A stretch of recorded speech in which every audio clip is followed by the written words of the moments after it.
Presiden Jokowi ini dianggap sudah kehabisan kesabaran dan beberapa pengamat politik mengatakan sudah menyatakan perang atau menabuh genderang perang terhadap oknum-oknum PDIP yang selama ini dianggap memfitnah dirinya. Betulkah? Dan mengapa saya tetap mengira kalau utusan itu benar ada, walaupun mungkin bukan diutus oleh Pak Jokowi. Mari kita lihat siapa yang benar dalam narasi ini.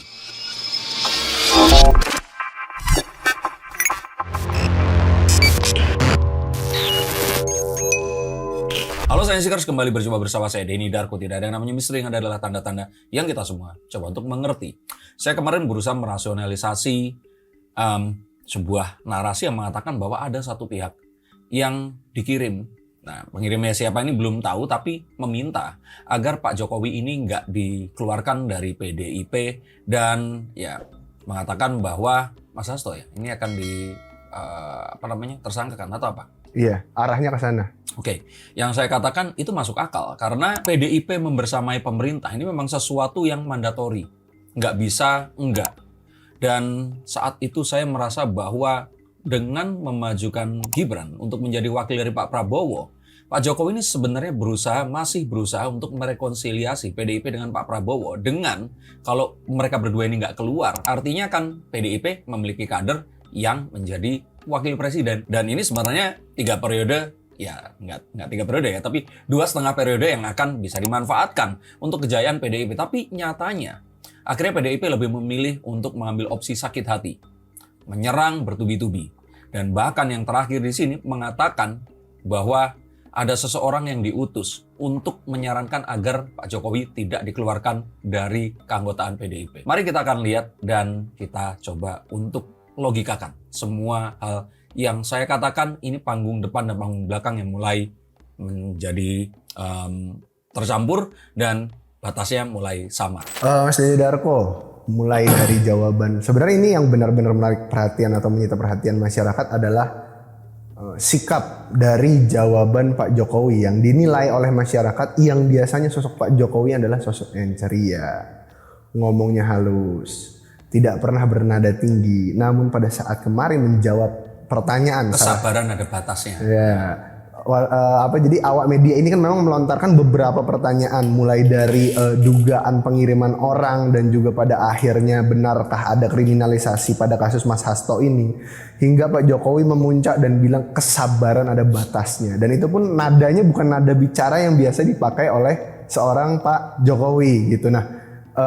banyak juga yang mengira Pak Jokowi ini begitu bukan karena marah, namun seperti biasa jawabannya sen kiri belok kanan. Yang bisa kita bilang adalah Pak Jokowi hanya menunjukkan reaksi seperti itu dengan penuh kesadaran dan sengaja untuk memberikan respon seperti itu. Menurut Mas Denny Darko yang mana? Menurut saya Pak Prabowo yang saya kira akan berhenti menjadi Mr. Nice Guy ini di tahun kedua atau ketiga pemerintahannya, ini rupanya akan jauh lebih cepat.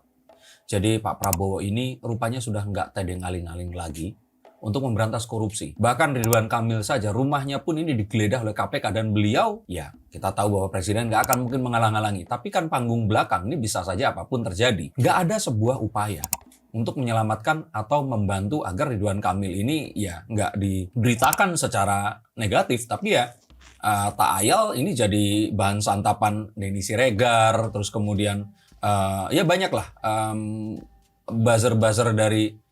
Ini saat saya ngomong buzzer itu jadi berpikir sebenarnya buzzer itu dibayarnya jangan-jangan dulu sama partainya Pak Jokowi ya, bukan sama Pak Jokowi gitu. Yang saat ini itu mencoba untuk menghancurkan reputasi Ridwan Kamil. Dan Pak Prabowo mempersilahkan ini semua diproses ya secara memang seharusnya. Bisa saja kalau kita ngomong ini panggung belakang, Pak Prabowo ingin menunjukkan, loh Mas Hasto itu diproses. Jangankan Mas Hasto, Ridwan Kamil aja yang jelas-jelas beliau kemarin mempromosikan mempromosikan RK untuk jadi calon gubernur DKI Jakarta, ini aja masih tetap tersentuh. Maka saya pikir ini sejalan dengan apa yang dilakukan oleh Pak Prabowo. Pak Jokowi ini sepertinya akan mulai untuk nggak santai-santai saja dan menanggapi serius dan bisa saja akan melangsungkan sebuah serangan retaliasi untuk ya orang-orang yang masih tetap memfitnah atau menyerang beliau. Ada juga beberapa kalau kita bilang ya kesimpulan dari salah satu pengamat politik atau komentator politik Bang Ade Armando, di mana dia juga menilai kasus atau mungkin kalau kita bilang narasi dari sosok PDIP ini yang justru seolah-olah membuat framing bahwasanya seorang Hasto Kristianto ditangkap oleh KPK itu karena perbuatan Pak Jokowi dan menjalin kerjasama dengan pemerintahan yang sekarang, termasuk Pak Prabowo dan juga ya kalau kita bilang seragam coklat ya, karena kan kalau kita bilang itu dari PDIP sendiri bilangnya pembawa pesannya ini adalah sosok seragam coklat gitu. Nah menurut Mas Denny Darko seperti apa? Karena yang kita tahu sendiri ya kalau untuk korupsi ya di framing seperti itu dan malah Mas Hastonya sendiri juga masih bilang ini adalah kriminalisasi, berarti akan menjadi sebuah framing yang besar bahwasanya orang-orang percaya di Indonesia kita bisa ditangkap tanpa adanya kesalahan dan justru akibat hanya dari politisasi itu. Itu yang berusaha untuk ditampilkan, atau paling tidak dugaan yang berusaha untuk ditampilkan oleh ya tim penasihat hukum dan tim yang saat ini ada di belakang Mas Hasto. Tapi ya semua orang berhak untuk mendalilkan apapun. Tinggal nanti di pengadilan semua bukti akan diuji dan kebenaran yang tak terbantahkan ini yang akan diketok palu. Maka kita akan menunggu saat itu terjadi. Tapi melihat dengan lebih jauh lagi, semua kekisruhan ini terjadi adalah karena ada sebuah proses panggung belakang yang terus kemudian dibongkar di panggung depan. Hal seperti ini yang terus kemudian menimbulkan kekisruhan. Harusnya kan dealing-dealing yang harusnya nggak dipublish, pembicaraan yang bersifat ya selama ini memiliki sebuah jiwa atau semangat rekonsiliasi, seharusnya ini jangan dijadikan sebuah santapan untuk mendiskreditkan sebuah pihak atau membuat ini menjadi sebuah peluru untuk menyerang pihak yang lain. Saya merasakan bahwa ini yang sekarang itu menjadi perkara. Makanya kemarin saya katakan, kalau ternyata utusan itu ada, bisa jadi ini adalah sebuah bukti dari strategi yang dari kemarin saya dalilkan. Bahwa Pak Jokowi itu memang nggak mau keluar dari PDIP, agar juga Gibran tidak keluar, Bobi tidak keluar, agar kalaupun ternyata PDIP ini masih mau untuk, ya sudah, yuk rekonsiliasi, kita akan maju. Nah, mereka ini masih memiliki kader di jajaran eksekutif dalam pemerintahan Indonesia. Tapi apa yang terjadi, ya semua sepertinya membeo dengan sakit hatinya Bu Mega, atau jangan-jangan Bu Mega ini sebenarnya nggak terlalu sakit hati, tapi dibisikkan oleh seseorang yang selama ini dianggap ya merusak logika atau membuat selama ini PDIP ini jadi nggak mau untuk diajak rekonsiliasi. Ini terbukti dengan, nanti mungkin kita akan bahas di konten yang berikutnya, Mbak Puan yang saat ditanya mengenai hal ini mengatakan bahwa intinya itu ayo kita lupakan masa lalu. Semua hal ini pasti memiliki masa lalu. Ayo kita melangkah ke depan karena kita tahu tujuan kita ini sama. Ini kan satu hal yang menunjukkan kalau mau sampai kapan PDIP ini menyuruh para penyerang-penyerangnya ini untuk terus menggonggong dan mendiskreditkan hubungan antara Pak Prabowo dan Pak Jokowi. Dan bahkan saat Mas Hasto pun ini sedang diproses di pengadilan, ini muncul, ya bukan muncul ya, kayaknya satu posisi Mas Hasto diambil oleh Bang Deddy Sitorus gitu. Jadi kayak oke, satu gugur, dia gantiin untuk menyerang terus. Begitu. Menurut Mas Ade Armando juga Deddy Sitorus ini terkesan sebagai anggota DPR ya, memanfaatkan posisinya dengan imunitas hukumnya untuk menyebarkan isu-isu yang justru menyerang atau mendiskreditkan Pak Jokowi. Tapi politikus kerjanya memang itu. Oke.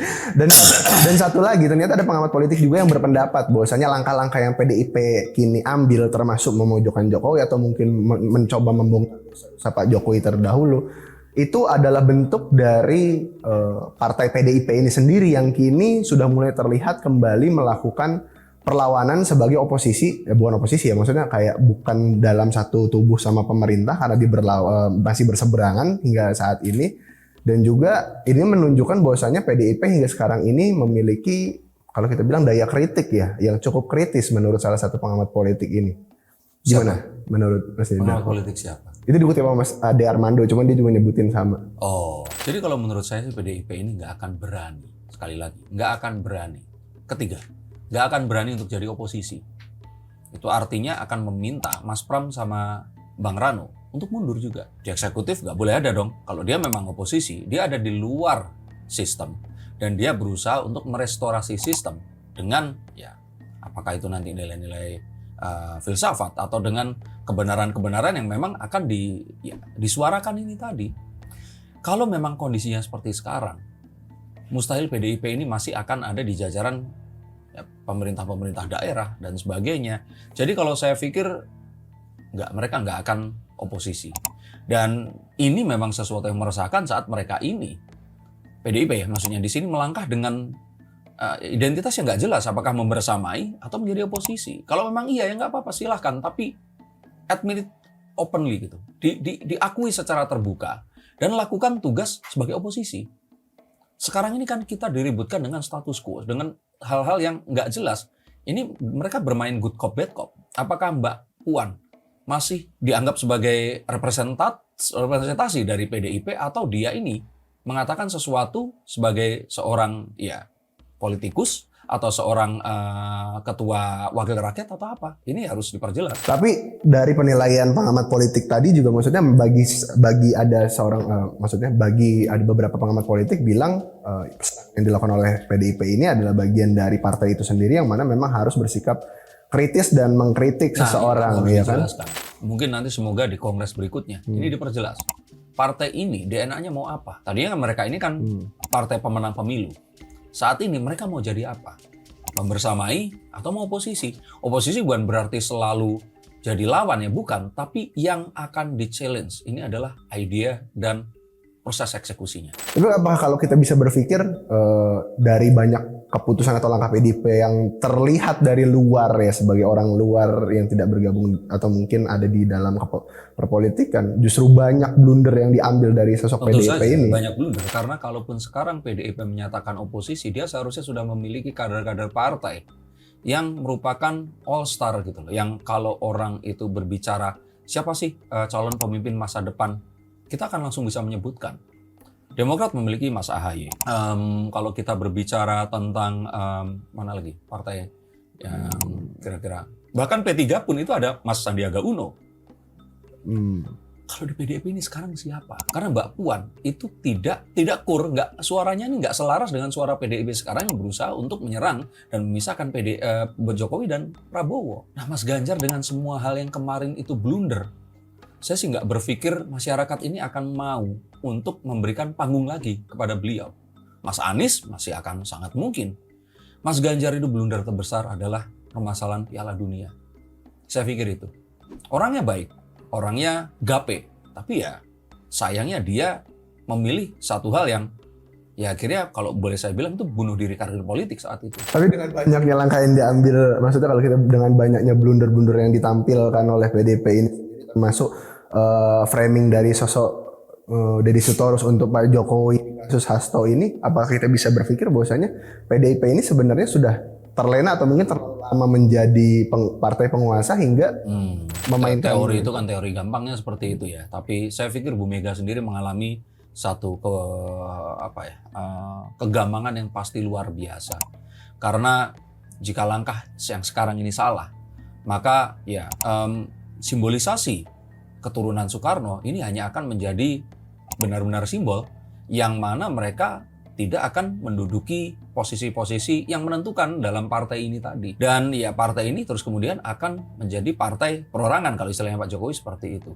Dan ini tentu saja bukan sesuatu yang diharapkan oleh Ibu Megawati Soekarno Putri. Kalau memang, ini pertanyaan terakhir ya, kalau memang Deddy Sitorus dan teman-temannya ya masih memainkan, kita bilang ada juga Guntur Romli yang masih memainkan narasi-narasi yang terus memojokkan Pak Jokowi. Karena Mas Dini Darko juga bilang tadi, Pak Jokowi nampaknya memang sudah mulai menabrak perang ya terhadap PDIP. Apakah menjadi sebuah langkah yang tepat dan akan terjadi apa kira-kira di kedepannya? Yang pasti perpecahan di tubuh PDIP. Karena jelas dengan komentar Mbak Puan, nanti kita bahas ya di konten setelah ini. Itu menunjukkan sekali bahwa sebentar, Mbak Puan ini PDIP atau bukan?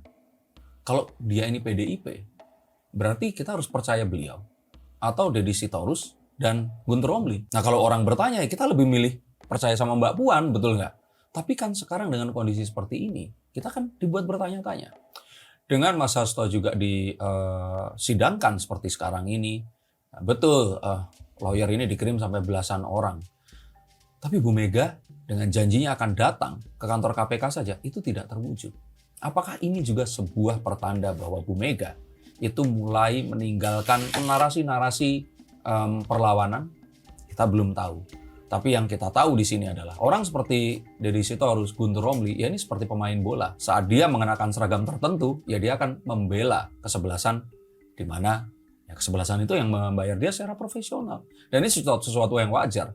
Istilahnya kalau ada apapun yang berhubungan dengan Jokowi dan Prabowo, ya akan selalu negatif, mengoposisi idea itu dan menyuarakan. Jadi kalau menurut saya nggak ada yang salah, nggak secara moral juga ya tetap baik-baik saja.